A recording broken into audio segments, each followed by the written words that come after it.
사이에 하얀 분위기가 조성된다면 대화와 협상을 배치하지 못할 이유가 없다. 더욱도 용납할 수 없다는 것이 꿈 같은 망발을 이루는가 하면 린내나는 악담질이 온 조례를 폭넓게 하고 있다. 부당한 전제 조건을 내세우지 말고 대화의장에 나오는 한편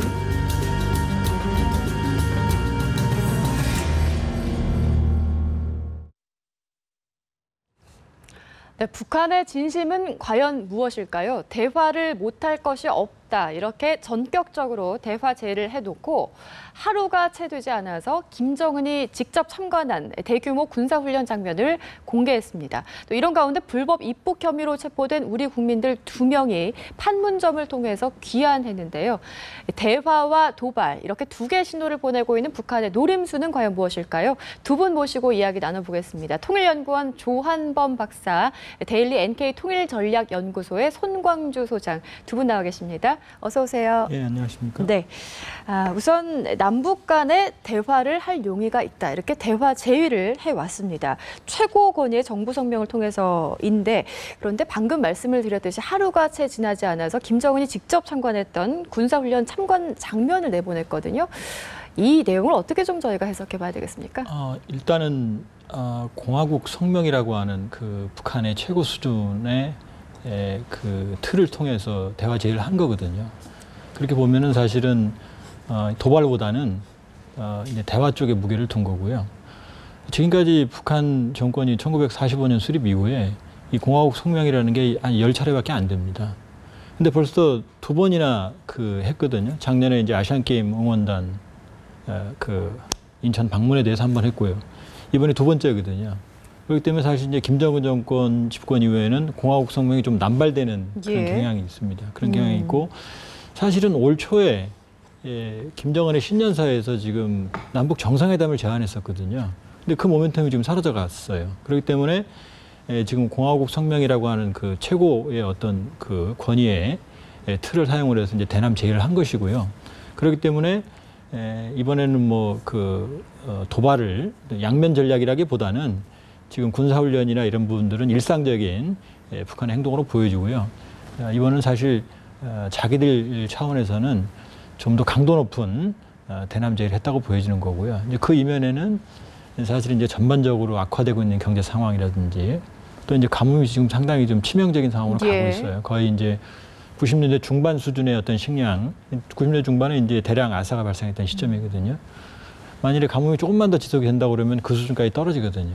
최악의 경우. 그렇게 된다고 본다고 그러면은 북한은 지금 상당히 지금 남북관계 개선이라든지 이런 걸 통해서 실리를 추구해야 되는 상황에 직면해 있고 그렇기 때문에 연초에 정상회담 제의에서 2번째 좀 자기들 방식으로 보다 본격적인 대남 제의를 한 것이라고 저는 보고 있습니다. 네, 뭐 사실 과거의 사례도 좀 보면 저희가 알 수가 있지만 늘 그렇지만 북한은 좀 종잡을 수가 없는 전술들을 많이 피곤 하는데 그래도 대화 제의 쪽에 좀 무게를 두셨습니다. 의도를 어떻게 좀 보고 계십니까?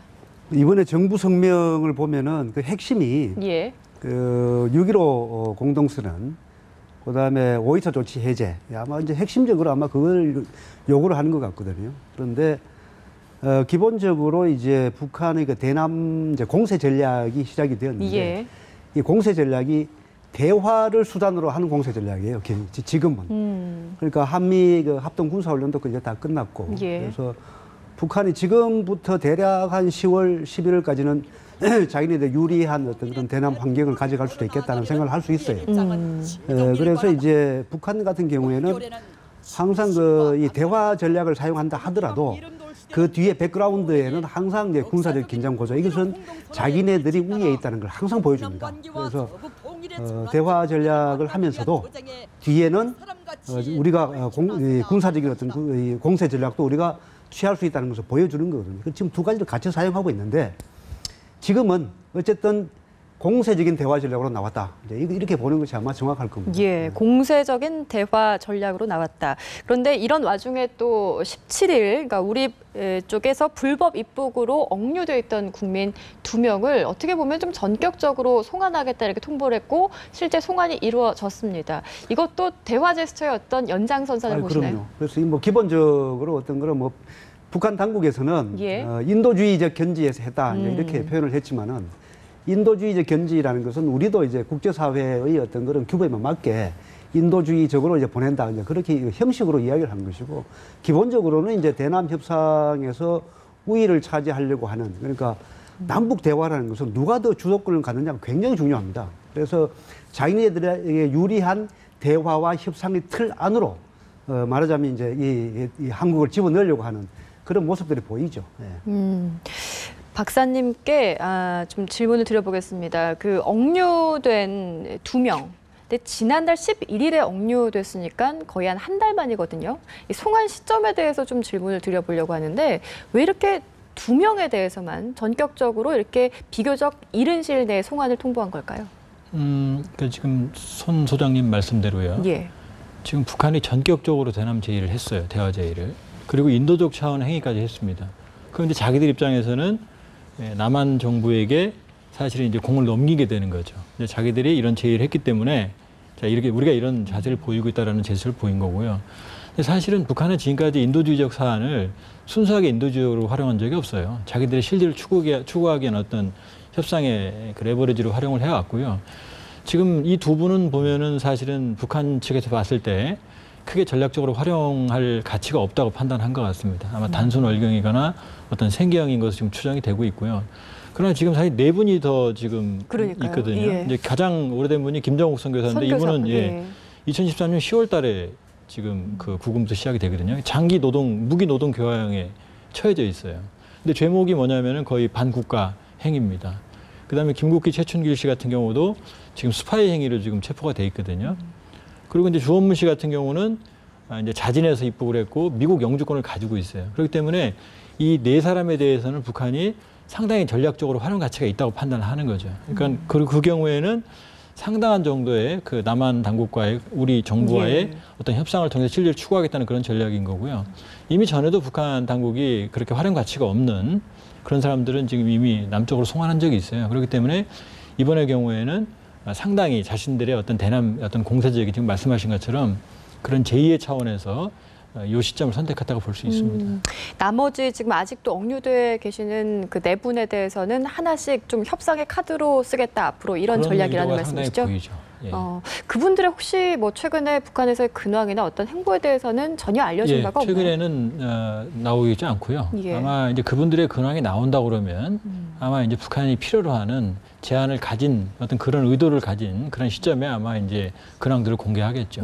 예. 손 박사님 여기서 저희가 좀 짚고 넘어가야 될 부분이 있는 것 같은데 글쎄 이분들의 그러니까 2명 송환된 분들 2명에 대한 신원, 그러니까 한 달 전에 억류가 됐거든요. 이분들에 대한 근황이나 어떤 정보를 저희가 인지하지 못하고 있었습니까? 지금 이제 판문점을 통해서 들어왔으니까 예. 자세한 입국 경위는 아마 그때 가서 아마 드러나게 될 텐데 사실 이 중국으로 여행하는 그 관광객이나 또는 중국에서 이제 사업이나 장사를 하시는 분들이 그 숫자가 굉장히 많습니다. 그 일일이 이제 다 참 체크하기는 어렵고 그리고 더더군다나 이제 압록강, 두만강 이 국경선이 북한하고 1,420km 정도 되니까 그거 굉장히 길죠. 그래서 물론 뭐 1,420km가 전부 다 이렇게 사용되는 것은 아니지만은 그러나 그 많은 사람들을 참 단속하기 쉽지 않은데 참 안타까운 일입니다만은 어쨌든 뭐 뒤늦게나마 그 2분이 오게 된 것은 다행인데 자세한 신원을 몰랐다라는 것은 좀 불찰이 있었다고 볼 수 있겠죠. 그러나 이번에 입국 경위를 좀 더 자세히 알아보고 난 다음에 판단할 문제가 아닌가 그런 생각이 듭니다. 그렇습니다. 다시 좀 이야기를 대화 제의로 좀 돌려보면 북한이 정부 성명으로 대화 제의를 우리 측에 해왔을 때 어떤 전제 조건들이 좀 있었습니다. 뭐 이를테면 5.24 대북 조치 해제 등이나 뭐 한미 군사훈련을 중단하라 이런 부분인 것 같습니다. 근데 사실상 우리 정부에서 이런 것들을 받아들이지 못할 거라는 거는 예상을 하고 있을 텐데 그걸 알면서도 이렇게 계속해서 어떻게 보면은 내걸고 있는 이유가 무엇일까요? 이건 북한 체제의 위기죠. 사실은 북한이 도발을 하고 있는 것 같지만 고강도의 도발은 사실은 이제 천안함 연평도급, 그 다음에 그 ICBM급, 그 다음에 핵실험 요 정도가 고강도 무력 도발이거든요. 근데 이건 지금 사실상 어려워요. 현실적으로 우리 정부가 상당히 강력한 안보적인 대응 태세를 지금 견제하고 있고요. 그다음에 이런 어떤 그 ICBM이나 핵실험 같은 경우는 중국까지 반대하고 있거든요. 그러니까 어떤 무력 도발을 통해서 이 한국 정부를 압박할 수 있는 수단은 거의 전무합니다. 그런데 지금 북한은 한미 군사훈련이나 이런 것보다 정말로 지속적으로 요구하고 있는 게 바로 오이사조 체제하고 금강산입니다. 6.15를 강조하는 이유도 6.15의 내용이라는 게 그 남북 경협이 들어있거든요. 그렇기 때문에 지금 북한의 전반적인 상황을 보면 지난해 교역 관계도 나빠졌고요. 그다음에 해외 송출, 외화 주요 수입 수단이라고 할 수 있는 해외 송출 근로자의 송금액도 줄어들었어요. 그다음에 지금 북한의 식량난도 작년에 좋았던 이유는 적기에 비료를 확보했고 그다음에 지금 군량밀들을 또 수차례 걸쳐서 풀었어요. 그렇기 때문에 지금 상황에서는 북한의 여력으로 그런 위기가 발생을 하면 해결할 방법이 없습니다. 그렇기 때문에 지속적으로 꾸준히 요구하는 게 오이사조 체제하고 금강산 관광이거든요. 그렇기 때문에 우리 정부가 해결하지 못할 것이라는 기대보다는 반드시 그게 필요한 거죠. 그렇기 때문에 그 목표를 달성하기 위해서 여러 가지 수단을 가동하고 있다는 볼 수 있습니다. 북한의 입장은 그런데 사실 우리 측의 입장은 아직까지는 뭐 국내에서는 사실 대북 조치를 오이사 조치를 해제해야 된다 이런 얘기가 나오고는 있지만 일각에서는 하지만 아직 정부는 그럴 뉘앙스가 전혀 아니거든요. 그렇게 되면은 좀 그 부분이 풀리지가 않으면 나머지 부분에 대해서도 좀 그러니까 지금 협상이 그러니까 쉽게 말하면 조금 속된 표현을 쓰면 남북 간의 가격이 안 맞는 거죠. 그러니까 북한은 우회에서 지금 오이사 조치가 금강산을 넘어가고 싶은 거고 우리 정부는 오이사 조치 같은 경우는 천안함 폭침에 대한 우리 정부의 당연한 대응이었거든요. 그런데 아무런 조치가 선대가 되지 않은 상태에서 이걸 전면 해제라든지 하는 이런 방법을 선택할 수는 없거든요. 만일에 그럴 수는 있겠지만 그 위에 북한의 도발이나 아니면 새롭게 합의 파기나 부분들이 생기게 되면 모든 책임을 현 정부가 지게 돼 있어요. 그렇기 때문에 이 현 정부로서는 대단히 신중하고 신뢰가 쌓인 상태에서 이제 단계적으로 하고 싶은 그런 상황이 있기 때문에 양측 간에 지금 어떤 타결점이 찾아지는데 난항을 겪고 있다 이렇게 볼 수 있습니다. 네. 그리고 소장님 북한 성명을 이번에 내용을 좀 살펴보면은 대화 제의를 하면서 남조선이라고 표현을 썼습니다. 남조선 당국자들이라는 표현을 썼는데 이 부분을 좀 해석해 보려고 합니다. 되게 정상회담 전에 고위급 접촉이나 이런 부분들이 선제적으로 좀 있는데 뭐라고 해야 되나요? 그러니까 남조선 당국자라는 것들이 어떤 격이라고 해야 되나요? 급이라고 해야 되나요? 어느 정도를 좀 의미하는 건지요? 좀 포괄적이죠. 그러니까 북한이 이제 이 대한민국을 공격할 때는 남조선 괴뢰 당국, 괴뢰 패당 뭐 이런 식으로 해서 이제 막 비난을 하는데 남조선 당국자라고 할 때는 뭐 그것보다는 그나마 상당히 이제 부드럽고 대화를 하려고 하는 어떤 그런 여지가 열린 그런 표현이라고 볼 수가 있거든요. 그래서 그런데 좀 두고 봐야 되겠지만은 현재 북한이 그 조건을 많이 달았다는 것은 사실상 그 대화의 공세를 펴면서도 적극적으로 대화를 하자, 협상을 하자라고 보기에는 아직까지 조금 더 두고 봐야 됩니다. 그러니까 왜 그러냐면은 과거에 어떤 그런 뭐 고위급 협상이라든지 뭐 정상회담까지 만약에 간다 그러면은 조건 없이 만나는 경우가 상당히 많았습니다. 실제로. 그러니까 물론 뭐 조건을 달아놓고 그 토대 위에서 또 이야기를 하다 보면은 좀 더 이렇게 발전되는 경우도 있는데 그러니까 조건을 걸지 말라라고 하는 것은 우리 이제 통일부에서 그걸 이제 요구를 했는데 제 생각에는 현 시점에서는 그리고 현 단계에서는 통일부의 대응이 좀 적절하지 않겠나 그런 생각이 듭니다. 그러니까 북한 당국에 대해서 일단은 조건을 달지 말라고 한 것은 우리가 조금 더 공세적인 어떤 그런 좀 유리한 어떤 그런 조건, 협상의 조건을 마련하기 위한 노력이기 때문에 그런 부분들은 괜찮은 것 같아요.